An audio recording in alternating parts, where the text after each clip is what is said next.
Kemudian bertanyalah Daud kepada Tuhan, katanya, "Apakah aku harus pergi ke salah satu kota di Yehuda?" Firman Tuhan kepadanya, "Pergilah."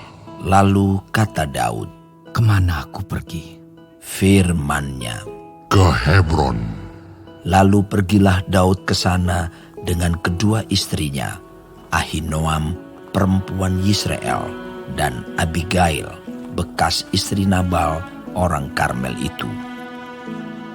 Juga Daud membawa serta orang-orangnya yang mengiringinya, masing-masing dengan rumah tangganya, dan menetaplah mereka di kota-kota Hebron. Kemudian datanglah orang-orang Yehuda, lalu mengurapi Daud di sana menjadi raja atas kaum Yehuda. Ketika kepada Daud diberitahukan bahwa orang-orang Yabes Gilead menguburkan Saul, maka Daud mengirim orang kepada orang-orang Yabes Gilead dengan pesan, "Diberkatilah kamu oleh Tuhan, karena kamu telah menunjukkan kasih-Mu kepada tuanmu Saul dengan menguburkannya.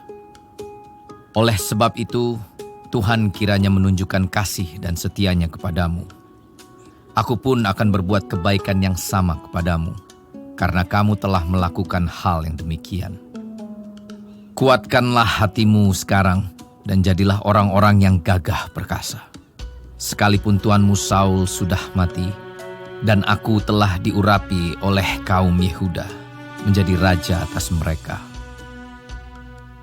Abner bin Ner, panglima Saul, telah mengambil Isi-Boset, anak Saul, dan membawanya ke Mahanaim, serta menjadikannya raja atas Gilead, atas orang Asyuri, atas Yisrael, atas Efraim, dan atas Benyamin, bahkan atas seluruh Israel.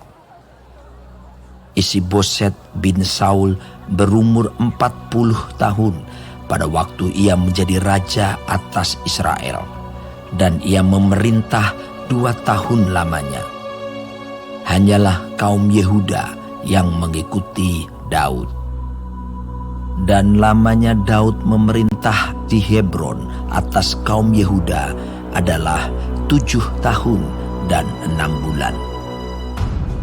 Lalu Abner bin Ner dengan anak buah Isi-Boset bin Saul bergerak maju dari Mahanaim ke Gibeon. Juga Yoab anak Seruya dan anak buah Daud bergerak maju. Mereka saling bertemu di telaga Gibeon, lalu tinggal di sana. Pihak yang satu di tepi telaga sebelah sini, dan pihak yang lain di tepi telaga sebelah sana. Berkatalah Abner kepada Yoab, "Biarlah orang-orang muda tampil dan mengadakan pertandingan di depan kita." Jawab Yoab, "Baik." Lalu tampillah mereka dan berjalan lewat dengan dihitung 12 orang dari suku Benyamin, dari Isi-Boset, anak Saul, dan 12 orang dari anak buah Daud. Kemudian mereka masing-masing menangkap kepala lawannya dan menikamkan pedangnya ke lambung lawannya, sehingga rebahlah mereka bersama-sama. Sebab itu tempat itu disebutkan orang Helkat Hazurim, letaknya dekat Gibeon. Pada hari itu pertempuran sangat hebat, dan Abner serta orang-orang Israel terpukul kalah oleh anak buah Daud. Ketiga anak laki-laki Seruya, yakni Yoab, Abisai, dan Asael ada di sana. Asael cepat larinya seperti kijang di padang. Asael mengejar Abner dan tidak menyimpang ke kanan atau ke kiri dalam membuntutinya. Lalu Abner berpaling ke belakang dan bertanya, "Engkaukah itu Asael?"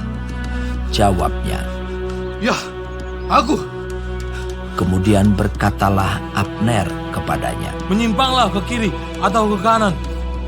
Tangkaplah salah seorang dari orang-orang muda itu dan ambillah senjatanya." Tetapi Asael tidak mau berhenti membuntuti Abner. Berkatalah sekali lagi Abner kepada Asahel, "Berhentilah membuntuti aku. Apa aku harus memukul engkau sampai jatuh? Bagaimana aku dapat memandang muka Yoab, abangmu itu?"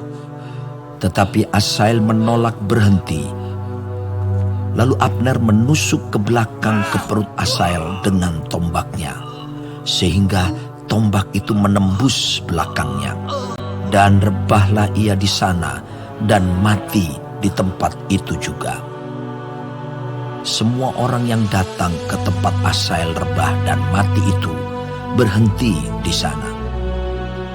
Tetapi Yoab dan Abisai mengejar Abner. Ketika matahari masuk dan mereka sampai ke dekat Bukit Ama yang ada di sebelah timur Giah, ke arah padang gurun Gibeon, berhimpunlah Bani Benyamin di belakang Abner menjadi satu gabungan dan bersiap-siap di puncak sebuah bukit. Berserulah Abner kepada Yoab, "Haruskah pedang makan terus-menerus? Tidak tahukah engkau bahwa kepahitan datang pada akhirnya? Berapa lama lagi engkau tidak mau mengatakan kepada rakyat itu supaya mereka berhenti memburu saudara-saudaranya?" Jawab Yoab, Demi Allah yang hidup, sekiranya engkau berbicara tadi, maka tentulah sudah dari tadi pagi rakyat menarik diri dari memburu saudara-saudaranya. Lalu Yoab meniup sangkakala dan seluruh rakyat berhenti.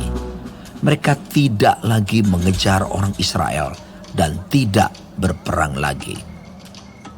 Semalam-malaman Abner dan orang-orangnya berjalan melalui Araba Yordan, menyeberangi sungai Yordan, berjalan terus hampir sepanjang siang, lalu sampai ke Mahanaim. Ketika Yoab berhenti memburu Abner dan menghimpunkan seluruh rakyat, ternyata 19 orang dari anak buah Daud hilang termasuk Asahel. Tetapi anak buah Daud menewaskan dari suku Benyamin, dari orang-orang Abner, 360 orang. Mereka mengangkat mayat Asahel dan menguburkannya di dalam kubur ayahnya yang di Betlehem. Kemudian berjalanlah Yoab dan orang-orangnya semalam-malaman itu dan sampai ke Hebron ketika hari sudah terang.